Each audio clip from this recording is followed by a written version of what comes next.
रख हौसला वो मंजर भी आएगा, कि रख हौसला वो मंजर भी आएगा, प्यासे के पास चलकर समंदर भी आएगा। कि रख हौसला वो मंजर भी आएगा, प्यासे के पास चलकर समंदर भी आएगा। तू थक कर ना बैठे मंजिल की मुसाफिर, तू थक कर ना बैठे मंजिल की मुसाफिर, मंजिल भी मिलेगी जीने का मजा भी आएगा, मंजिल भी मिलेगी और जीने का मजा भी आएगा। हेलो मेरे प्यारे साथियों, कैसे हो आप लोग। मैं आपके सोशल साइंस का टीचर आरडी सर, आप सभी सम्मानित विद्यार्थियों को आपके इस प्यारे YouTube channel vision smart classes पे हृदय रूपी मुखाओं से नमस्कार और प्रणाम करता हूं। स्वागत करता हूं साथियों आज के इस नए सेशन में। साथियों आपको विदित हो, आपको याद दिला दूं कि हम लोग पढ़ रहे थे वर्ग 10 मैट्रिक बिहार बोर्ड मैट्रिक परीक्षा 2027 में हमारे जितने भी साथी शामिल होने वाले हैं उन सभी के लिए मैंने स्टार्ट किया था वर्ग 10 का इतिहास है सर। पहला अध्याय था यूरोप में राष्ट्रवाद का उदय। इसका हम लोग थ्योरी क्लास देख लिए थे, अच्छे तरीके से बेहतरीन ढंग से हम लोगों ने पढ़ लिया था सर। और आज हमें पढ़ना है बाबू महत्वपूर्ण वीवीआई ऑब्जेक्टिव क्वेश्चन। हम लेकर के आए हैं बाबू मैट्रिक परीक्षा 2027 में आप लोग शामिल होने वाले हैं, तो आपके लिए बहुत बड़ा रामबाण साबित होने वाला है। हम लोग पढ़ेंगे इस वीडियो में बोर्ड परीक्षा के लिए अति महत्वपूर्ण प्रश्न है, पिछले वर्षों के प्रश्न शामिल होंगे, बार बार पूछे जाने वाले प्रश्न क्या है बाबू इसमें शामिल है।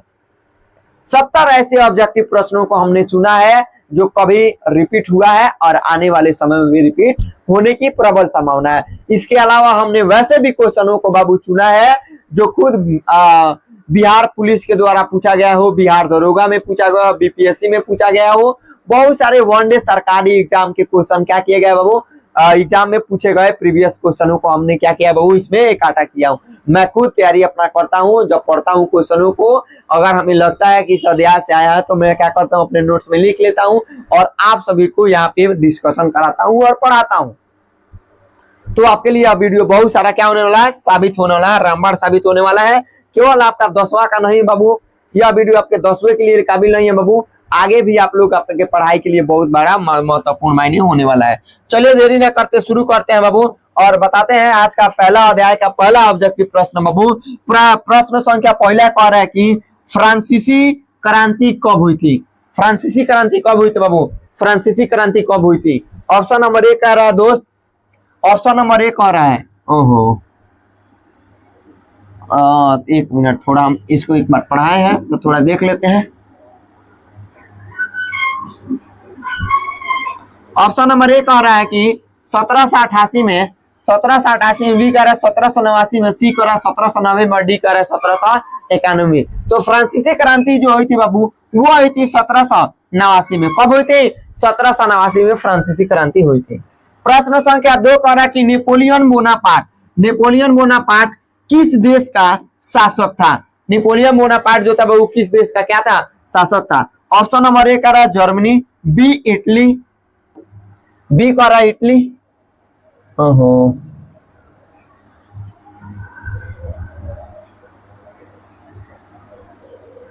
बी क्या कह रहा है इटली कह रहा है, सी कह रहा है फ्रांस, सी क्या कह रहा है बाबू, सी कह रहा है फ्रांस और डी कह रहा है बाबू रूस। तो देखिए ऑप्शन नंबर सी इसका राइट आंसर होगा। फ्रांस का ही क्या बना बाबू, सम्राट बना। कब, 1804 ईस्वी में, 1804 ईस्वी में क्या बना बाबू, फ्रांस का सम्राट बना। क्या बना बाबू, सम्राट बना। चलिए प्रश्न संख्या 3 कह रहा है कि कोड नेपोलियन कब लागू हुआ। कोड नेपोलियन कब लागू हुआ बाबू, कोड जो नेपोलियन था बाबू कब, यानी कि नेपोलियन संहिता, क्या बाबू नेपोलियन संहिता, सही ये बाबू पूछा है बिहार दरोगा का पूछा हुआ क्वेश्चन है। कोड संहिता, कोड नेपोलियन, कोड नेपोलियन संहिता ना कह के उन्होंने पूछ दिया है कि कोड नेपोलियन कब लागू हुआ था। इसको हम कोड नेपोलियन संहिता के नाम से जानते हैं बाबू। तो कोड नेपोलियन जो है बाबू वो लागू हुआ था 1804 में। कब, 1804 ईस्वी में बाबू कोड नेपोलियन क्या हुआ था, लागू हुआ था। अगला प्रश्न देखे हैं, प्रश्न संख्या 4 कह रहा है,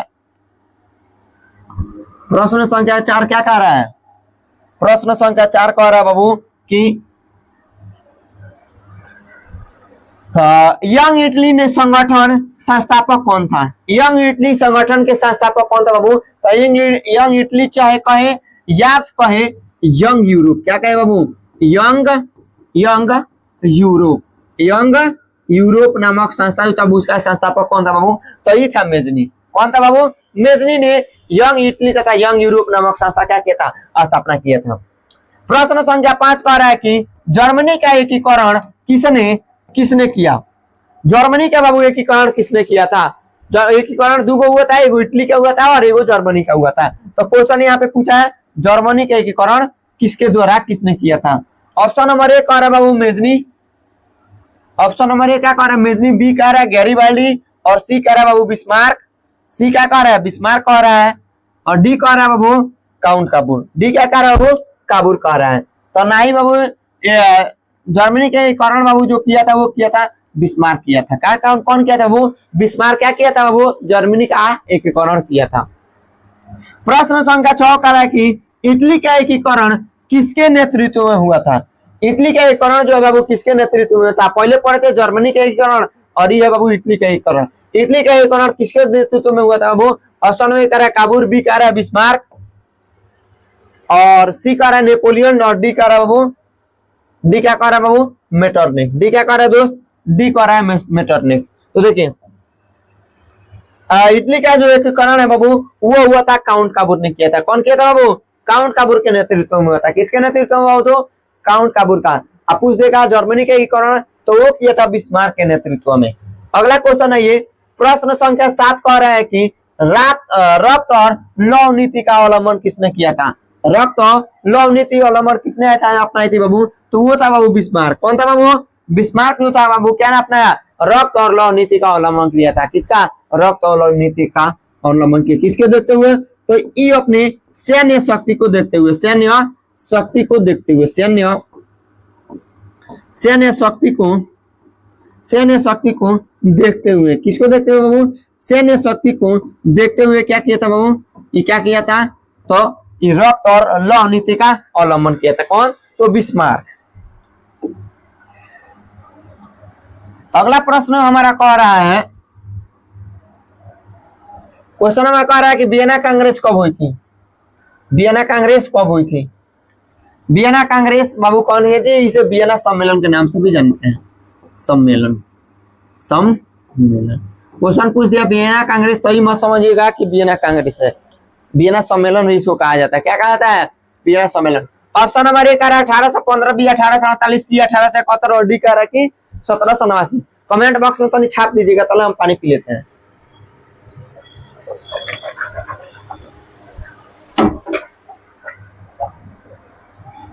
होता है बाबू 1815 में। कब? 1815 में। कहा होता है बाबू? ऑस्ट्रिया की राजधानी। कहा? ऑस्ट्रिया की राजधानी में। कहा? ऑस्ट्रिया की राजधानी में। कहा होता है बाबू? ऑस्ट्रिया की राजधानी में होता है। प्रश्न संख्या 9 हमारा कह रहा है कि वियना कांग्रेस का अध्यक्ष कौन था? वियना कांग्रेस का अध्यक्ष कौन था? ऑप्शन नंबर ए नेपोलियन नहीं था। ऑप्शन नंबर बी कह रहा है मेटरनिक। बी क्या कह रहा है? मेटरनिक। तो बाबू वियना कांग्रेस का जो अध्यक्ष था वो मेटरनिक था। कौन था? मेटरनिक था। वियना कांग्रेस का अध्यक्ष कौन था बाबू? तो मेटरनिक था। प्रश्न संख्या 10 कह रहा है कि यूरोप का मरीज किसे कहा जाता है? यूरोप का मरीज किसे कहा जाता है बाबू? ये बिहार बोर्ड में पूछा है और बिहार पुलिसों में पूछा है।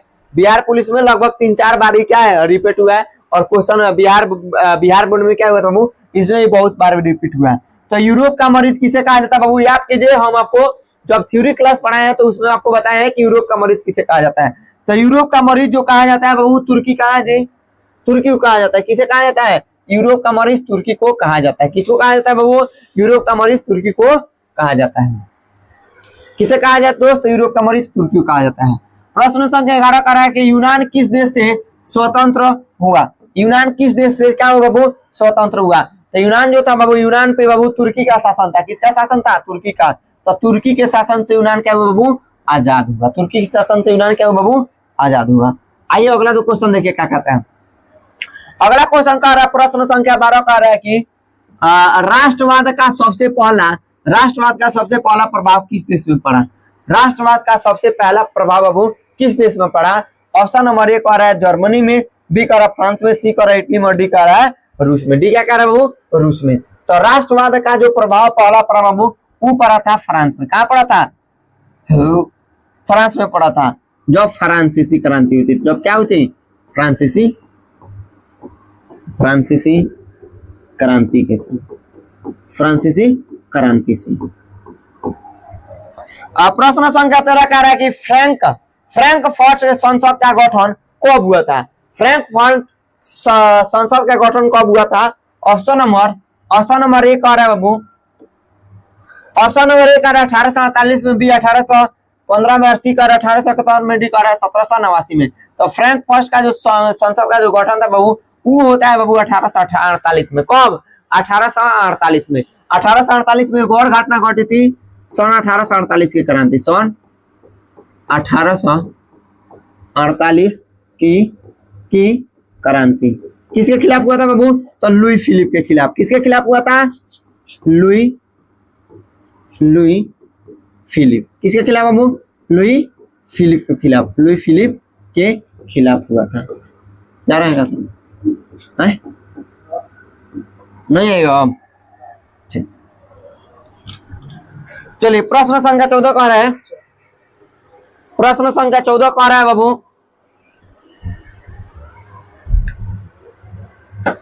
प्रश्न संख्या 14 कह रहा है कि फ्रैंकफर्ट संसद कहाँ आयोजित किया गया था? फ्रैंकफर्ट जो संसद है बाबू कहाँ आयोजित किया गया था?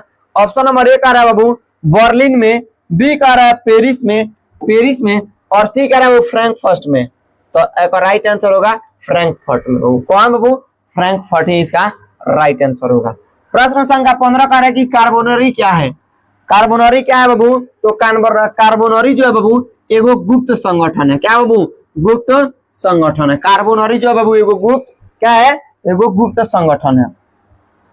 प्रश्न संख्या 16 कह रहा है कि जर्मनी के एकीकरण के समय प्रासा का राजा कौन था?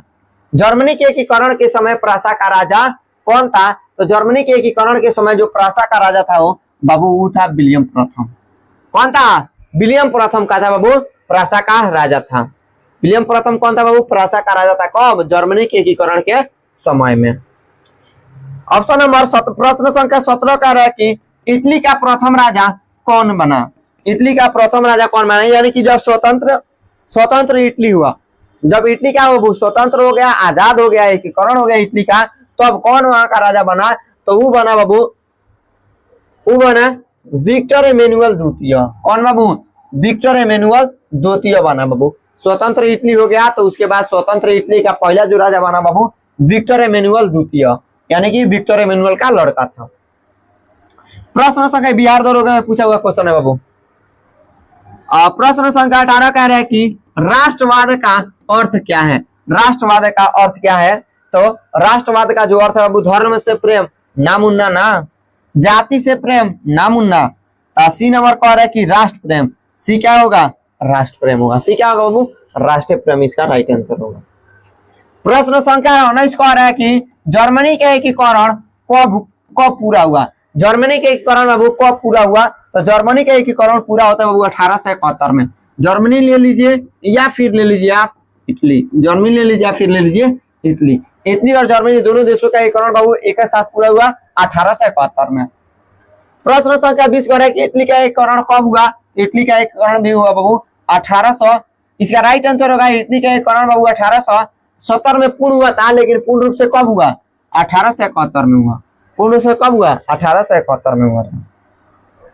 चलिए प्रश्न संख्या 21 कह रहा है कि यंग यूरोप संगठन किसने बनाया? यंग यूरोप संगठन जो बाबू किसने बनाया था? तो यंग यूरोप जो संगठन है बाबू, यंग यूरोप संगठन जो है बाबू मेजनी के द्वारा बनाया गया था। यंग यूरोप को ये यंग यूरोप या कहिए आप यंग इटली, यंग इटली, ये दोनों किसके द्वारा बनाया गया था? यह मेजनी के द्वारा बाबू बनाया गया था। प्रश्न संख्या 22 कह रहा है कि मेटरनिक किस देश का चांसलर था? मेटरनिक किस देश का चांसलर था बाबू? तो मेटरनिक जो चांसलर था वो था फ्रांस का, क्षमा कीजिए ऑस्ट्रिया का। फ्रांस का बाबू नेपोलियन था। फ्रांस कौन था? नेपोलियन। कब? 1804 से 1815 ईस्वी तक। ठीक है, आइए अगला प्रश्न क्या है? प्रश्न संख्या 23 कह रहा है कि यूनान की स्वतंत्रता का समर्थन कवि कौन था? यूनान की स्वतंत्रता का यानी कि कौन ऐसा जो कवि था यूनानी स्वतंत्रता संग्राम को क्या करता था? समर्थन देता था। तो राइट आंसर होगा लॉर्ड बायरन। Lord Byron. इसकी हत्या हो गई बाबू। तो इसका राइट आंसर क्या होगा? वो ऑप्शन नंबर ए होगा राइट आंसर। अगला प्रश्न देखिए। प्रश्न संख्या 24 कह रहा है कि जालवेरिन क्या है? जालवेरिन बाबू क्या है? तो जालवेरिन जो है बाबू एगो कर है। जालवेरिन क्या है बाबू? एगो कर है, या हम इसे व्यापारी हूं।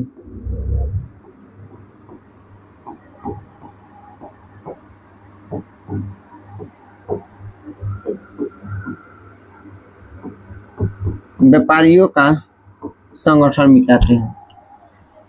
प्रश्न संख्या 25 कह रहा है कि जर्मनी में आर्थिक एकीकरण का श्रेय किसे है? जर्मनी में आर्थिक एकीकरण का श्रेय किसे है? ऑप्शन नंबर ए जालवेरिन को।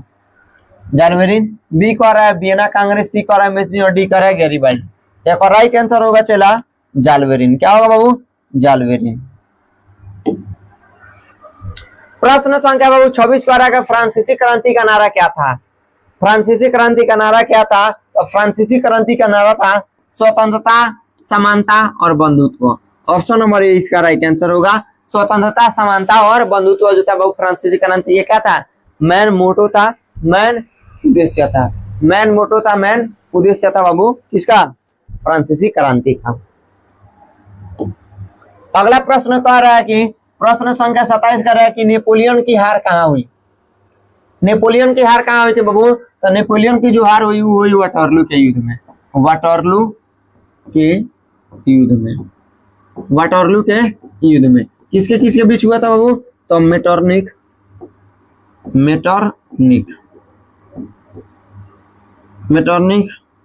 Versus Napoleon. कौन बाबू? नेपोलियन।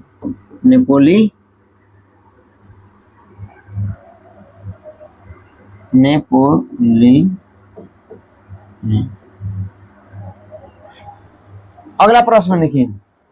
प्रश्न संख्या 28 कह रहा है कि वाटरलू का युद्ध कब हुआ था? वाटरलू का युद्ध कब हुआ था? तो वाटरलू का युद्ध होता है बाबू 1815 ईस्वी में। कब होता है? 1815 ईस्वी सर वाटरलू का युद्ध होता है। वाटरलू का युद्ध कब होता है बाबू? तो वाटरलू का युद्ध होता है 1815 ईस्वी।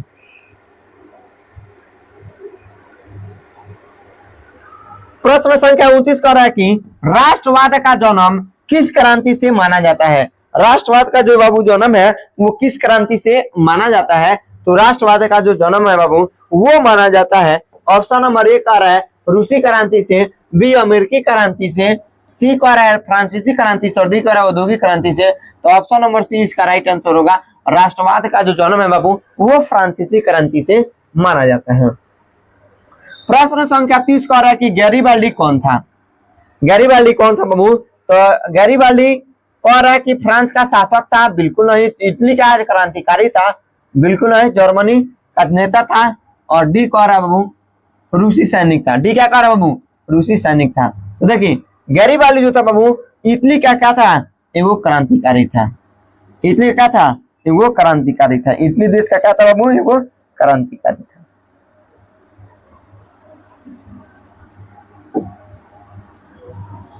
प्रश्न संख्या 31 देखिए कह रहा है कि लाल कुर्ती सेना का नेता कौन था? लाल कुर्ती सेना का नेता कौन था? यानी कि लाल कुर्ती सेना का संगठन किसके द्वारा किया गया था? लाल कुर्ती सेना का संगठन बाबू किसके द्वारा किया गया था? तो ऑप्शन नंबर बी होगा इसका राइट आंसर होगा गैरीबाल्डी। क्या बाबू? गैरीबाल्डी। पेशे से क्या था बाबू? और पेशे से नाविक था। क्या था बाबू? नाविक।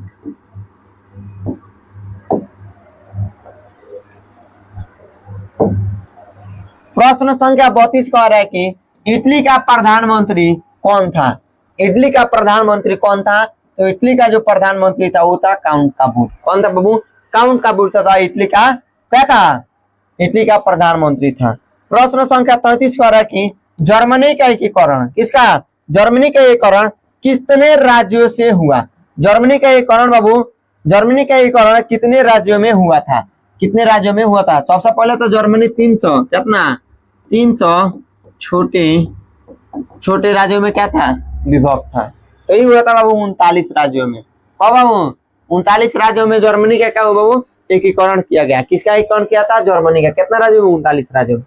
प्रश्न संख्या 34 कर रहा है किशोर, फ्रांस में राजशाही समाप्त कब हुई थी? फ्रांस में राजशाही समाप्त कब हुई थी? तो फ्रांस में राजशाही जो समाप्त होती थी वो हुई थी 1892 में। कब? 1892 में। अगला प्रश्न देखिए, प्रश्न संख्या 35 कर रहा है कि बाबू राष्ट्रवाद का संबंध किससे है? राष्ट्रवाद का संबंध किससे है?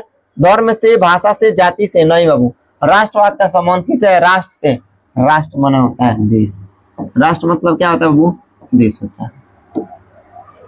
प्रश्न संख्या 36 कह रहा है कि यूरोप में राष्ट्रवाद के उदय का मुख्य कारण क्या था? यूरोप में राष्ट्रवाद के उदय का मुख्य कारण क्या था? तो यूरोप में राष्ट्रवाद के मुख्य कारण जो था बाबू वो था फ्रांसीसी। क्या था बाबू? तो फ्रांसीसी क्रांति था। क्या था? फ्रांसीसी क्रांति था। प्रश्न संख्या 37 कह रहा है कि ड्यूक ऑफ मेटरनिक कहाँ का निवासी था? ड्यूक ऑफ मेटरनिक जो बाबू कहाँ का निवासी था? तो ड्यूक ऑफ मेटरनिक जो था निवासी बाबू वो था ऑस्ट्रिया का। क्या था? ऑस्ट्रिया का था वो चांसलर। ऑस्ट्रिया का चांसलर, चांसलर वीसी। प्रश्न संख्या 38 का है blood and iron, blood and iron नीति का संबंध किससे है? बाबू बीपीएससी में पूछा गया। किसमें? बीपीएससी में पूछा हुआ क्वेश्चन है। क्या में पूछा हुआ क्वेश्चन है बाबू? बीपीएससी में पूछा क्वेश्चन है कि ब्लड एंड आयरन नीति का संबंध किससे है? वही ब्लड एंड आयरन यानी कि लॉ, हिंदी में क्या होता है? रक्त। रक्त एंड मतलब होता है और, एक हिंदी होगा लो। रक्त और लौ नीति का अवलंबन किसके से बाबू? यही संबंधित है बिस्मार्क से। कहना संबंधित है बाबू? तो यही संबंधित है बिस्मार्क से। किससे संबंधित है? तो बिस्मार्क से संबंधित है। प्रश्न संख्या 39 कह रहा है कि यूनान की स्वतंत्रता कब हुई? यूनान जो था बाबू कब स्वतंत्र हुआ? तो यूनान जो था 1832 में स्वतंत्र हुआ। कब हुआ स्वतंत्र यूनान? 1832 ईस्वी में। कब हो? 1832 ईस्वी में। प्रश्न संख्या 40 कह रहा है कि जर्मन राष्ट्रवाद का प्रतीक क्या था? जर्मन राष्ट्रवाद का प्रतीक क्या था वो? तो जर्मनी में राष्ट्रवाद का प्रतीक था काला लाल सुनहरा झंडा। काला लाल सुनहरा झंडा। जर्मन राष्ट्रवाद का जो प्रतीक क्या था वो? तो जर्मन राष्ट्रवाद का जो प्रतीक था वो था काला लाल सुनहरा झंडा। काला लाल सुनहरा झंडा। प्रश्न संख्या 41 कह रहा है कि फ्रैंकफर्ट संसद में किस वर्ग का प्रभुत्व था? फ्रैंकफर्ट जो संसद है बाबू वहां पे किस वर्ग का बाबू क्या था? प्रभुत्व था। यह है बाबू ऑप्शन नंबर ए किसान और बी मध्यम वर्ग। बी क्या कर रखा है? राइट आंसर होगा बाबू मध्यम वर्ग। क्या होगा राइट आंसर? मध्यम वर्ग होगा। प्रश्न संख्या 42 कह रहा है कि नेपोलियन ने किस व्यवस्था को समाप्त कर दिया? नेपोलियन ने किस व्यवस्था को समाप्त कर दिया बाबू? तो नेपोलियन ने सामंतवाद व्यवस्था को क्या कर दिया बाबू? समाप्त कर दिया। नेपोलियन किस व्यवस्था को समाप्त किया बाबू? तो सामंतवाद व्यवस्था का क्या किया था बाबू? समाप्त किया था। सामंतवाद व्यवस्था का। किस व्यवस्था का? सामंतवाद व्यवस्था का। प्रश्न संख्या 43 कह रहा है कि राष्ट्रवाद की भावना सबसे पहले कहाँ विकसित हुई? तो राष्ट्रवाद की भावना जो है बाबू सबसे पहले फ्रांस में विकसित हुई थी। कहाँ विकसित हुई बाबू राष्ट्रवाद की भावना सबसे पहले? तो फ्रांस में हुई थी। प्रश्न संख्या 44 कह रहा है कि एक राष्ट्र एक भाषा का विचार किससे जुड़ा है? एक राष्ट्र एक भाषा का विचार जो बाबू किससे जुड़ा है? तो वो जुड़ा है राष्ट्रवाद से। क्या करा से? तो राष्ट्रवाद से जुड़ा हुआ है। प्रश्न संख्या 45 कह रहा है कि इटली पहले कितने भागों में विभक्त था? इटली जो बाबू कितने भागों में क्या था? विभक्त था, यानी कि कितने राज्यों में टूटा हुआ था? ऑप्शन नंबर ए कह रहा 5, बी कह रहा 6, सी कह रहा 7 और डी कह रहा 8। तो ऑप्शन नंबर 7 बी इसका राइट आंसर और सी राइट आंसर होगा वो 7। इटली तो पहले बाबू कौन रहा? 7 राज्यों में क्या था? विभक्त था। प्रश्न संख्या 46 कह रहा है कि सिसिली पर विजय किसने प्राप्त किया? सिसिली पर विजय किसने प्राप्त किया?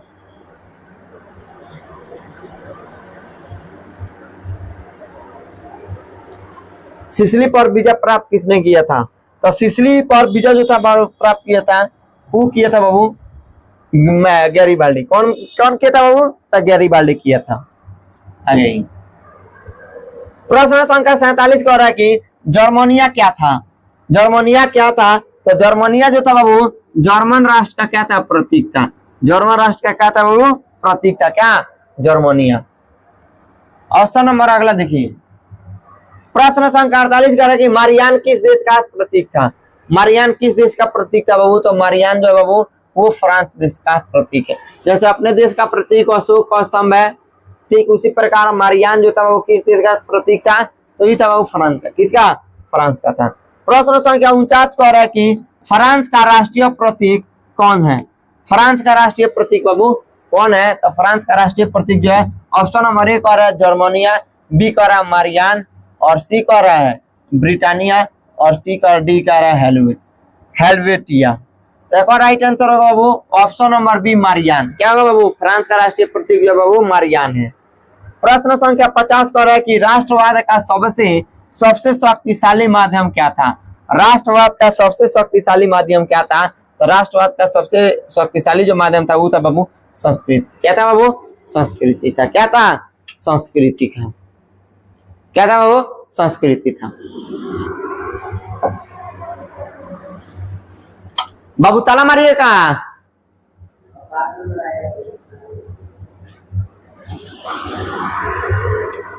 प्रश्न संख्या 51 कह रहा है कि हेलवेटिया किस देश का प्रतीक है? हेलवेटिया किस देश का प्रतीक है बाबू? तो अपने देश का प्रतीक जो बाबू अशोक स्तंभ है ना, तो अपने देश का प्रतीक अशोक, तो हेलवेटिया जो बाबू स्विट्जरलैंड का है। कहाँ का बाबू? स्विट्जरलैंड का है। बाबू ये बिहार एसआई में पूछा है। क्या में? बिहार एसआई में। बिहार एसआई में क्वेश्चन ही पूछा हुआ है। कहाँ क्वेश्चन पूछा बाबू? बिहार एसआई का क्वेश्चन पूछा हुआ है। चलिए प्रश्न संख्या 52 कह रहा है कि ब्रिटानिया किस देश का प्रतीक है? ब्रिटानिया जो है बाबू किस देश का प्रतीक है? तो ब्रिटानिया जो है बाबू वो ब्रिटेन का है। इसका? ब्रिटेन का। ब्रिटेन वो ब्रिटानिया वो कंपनी भी है। प्रश्न संख्या 53 कि फ्रांस में गणतंत्र की स्थापना कब हुई थी? फ्रांस में गणतंत्र की स्थापना बाबू कब हुई थी? तो फ्रांस में जो गणतंत्र की स्थापना होती है वो होती है बाबू वो होती है 1792 में। कब? 1792 में फ्रांस में गणतंत्र की स्थापना होती है। प्रश्न संख्या 54 कह रहा है कि नेपोलियन ने स्वयं को क्या घोषित किया? नेपोलियन ने स्वयं को क्या घोषित किया? तो नेपोलियन ने स्वयं को 1804 ईस्वी में। कब? 1804 ईस्वी में फ्रांस का। कहाँ का? फ्रांस का। फ्रांस का क्या किया वो सम्राट घोषित किया। अगला प्रश्न हमारा कह रहा है प्रश्न संख्या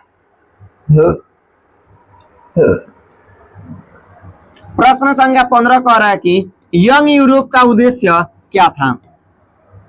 यंग यूरोप का उद्देश्य क्या था? बहुत यंग यूरोप का जो उद्देश्य था वो था प्रचार।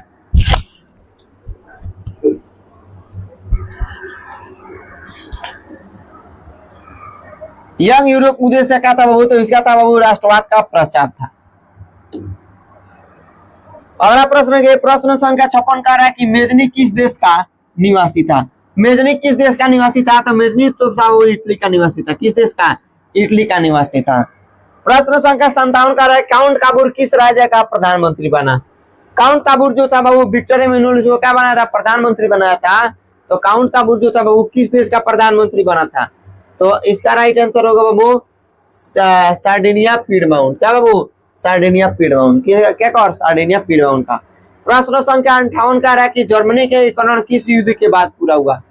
जर्मनी के एकीकरण जो बाबू किस युद्ध के बाद पूरा हुआ? ऑप्शन ए कह रहा है फ्रांको प्रासा युद्ध, सी कह रहा है वाटरलू युद्ध, बी कह रहा है वाटरलू युद्ध, सी कह रहा है क्रीमिया युद्ध, और डी कह रहा है वो 7 सप्ताह का युद्ध, यानी कि 7 वर्षीय युद्ध। तो ऑप्शन नंबर इसका राइट आंसर होगा फ्रांस प्रासा युद्ध, फ्रांको प्रासा युद्ध में। अगला प्रश्न हमारा कह रहा प्रश्न संख्या 59 कह रहा है कि फ्रांको प्रासा युद्ध कब हुआ था? फ्रांको यानी कि प्रासा, फ्रांस प्रासा युद्ध कब हुआ था? वो तो हुआ था 1870 में। कब? 1870 में। कब हुआ था? 1870 ईस्वी में हुआ था। प्रश्न संख्या 60 हमारा कह रहा है कि नेशनलिंग यानी कि नेशनलिज्म यानी कि राष्ट्रवाद शब्द का अर्थ क्या है? नेशनलिज्म शब्द का अर्थ क्या है? तो नेशनलिज्म शब्द का जो अर्थ है वो है राष्ट्रवाद। क्या है दोस्त? नेशनलिज्म शब्द का अर्थ क्या है बाबू? तो यह है राष्ट्रवाद। अगला प्रश्न हमारा कह रहा है, प्रश्न संख्या 61 कह रहा है कि यूरोप में राष्ट्रवाद का जनक किसे माना जाता है। यूरोप में राष्ट्रवाद का जनक किसे माना जाता है, तो यूरोप में राष्ट्रवाद का जनक जो माना जाता है वो मेजनिक को माना जाता है। मेजनिक ने अपना यंग इटली नामक संस्था और यंग यूरोप नामक संस्था स्थापना का क्या किया था, पूरे यूरोप भर में राष्ट्रवाद को फैलाने का काम किया था। प्रश्न संख्या हमारा 62 कह रहा है कि इटली का एकीकरण किस वर्ग से शुरू हुआ है। इटली का एकीकरण किस वर्ष से शुरू हुआ बाबू, तो इटली का एकीकरण जो शुरू होता है वो होता है 1859 से। कब बाबू, 1859 से इटली का एकीकरण क्या होता है, वो प्रारंभ होता है। प्रश्न संख्या 63 हमारा कह रहा है कि प्रासा किस देश का भाग था। प्रासा किस देश का भाग था, तो प्रासा जो था बाबू जर्मनी देश का भाग था। जर्मनी देश का क्या था, वो राज्य था। अगला प्रश्न हमारा कह रहा है, प्रश्न संख्या 64 कह रहा है कि 1848 की क्रांति कहाँ हुई थी। 1848 की जो क्रांति हुई थी कहाँ हुई थी, तो हुई थी बाबू फ्रांस में। कहाँ हुई थी, फ्रांस में हुई थी। कहाँ हुई थी, फ्रांस में हुई थी। प्रश्न संख्या 65 कह रहा है कि राष्ट्रवाद की भावना को किसने मजबूत किया। राष्ट्रवाद की भावना किसने मजबूत किया था बाबू, ऑप्शन नंबर ए भाषा और संस्कृति। भाषा और संस्कृति क्या हुई थी बाबू, राष्ट्रवाद की भावना को और उजागर करती। प्रश्न संख्या 66 कह रहा है कि फ्रांस में स्वतंत्रता का वृक्ष किसका प्रतीक था। फ्रांस में तो स्वतंत्रता का जो वृक्ष था वो किसका प्रतीक था बाबू, वो था बाबू समानता का प्रतीक। किसका प्रतीक था भाई, समानता का प्रतीक था।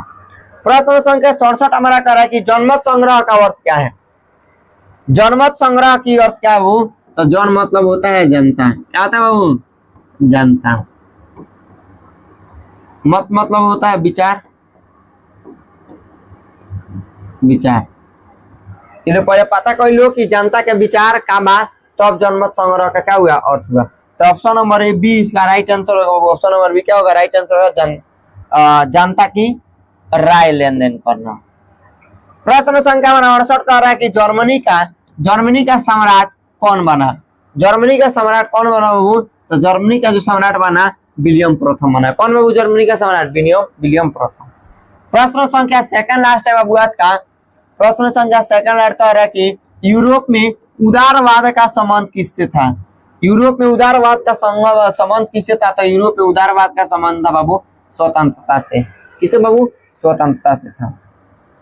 प्रश्न संख्या हमारा लास्ट कह रहा है, प्रश्न संख्या 70 कह रहा है कि राष्ट्रवाद के विकास में किसका योगदान सबसे अधिक था। राष्ट्रवाद के विकास में किसका योगदान सबसे क्या था वो अधिक था, तो इसका राइट आंसर होगा बाबू, इसका राइट आंसर होगा मध्यम वर्ग का। किसका बाबू, मध्यम वर्ग का।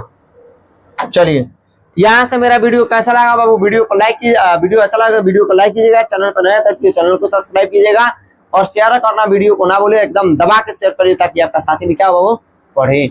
मिलेगा अगले सेशन में, तब तक के लिए आप सभी को जय हिंद, शुभ रात्रि।